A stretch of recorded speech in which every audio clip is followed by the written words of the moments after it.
So, elections. Where do we even begin? There's so many elements that go into them, from registering to vote to understanding the policies of the parties, where and when to vote. But for the sake of everyone's sanity, let's start with the basics.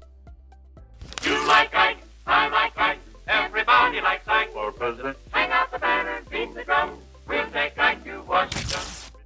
Election day this year falls on Tuesday, November 5th. However, if you're here in the great state of Pennsylvania, April 23rd marks the primaries. Primaries are in some ways mock elections. They don't pick the next president, but they reward delegates to the winners and, for many political analysts, give a good indication how a state might turn come November. After gaining enough delegates during the primaries, President Joe Biden and former President Donald Trump are set to duke it out once again for the White House as the presumptive nominees for their parties. Now, it should also be noted that you can only vote in the primaries if you are registered as a Democrat or a Republican. No independents this time around, but you'll still be all set for November.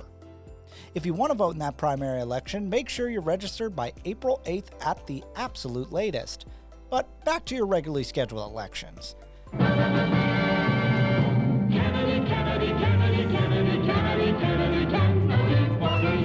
So now you're probably wondering, how do I vote?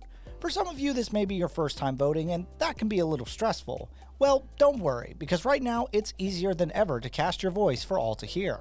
For starters, you can go to your local polling place. Typically, these are local government buildings, and in some cases, even local high schools offer their services to get people voting in November. And if you're not sure where you can find these spots, don't worry. For Pennsylvanians, you can go to votepa.gov and look at every polling location in your area. If you're a college student or currently away from your current address and can't make it in person on Election Day, don't worry, mail-in voting has you covered. But we're going to go over all that in another episode.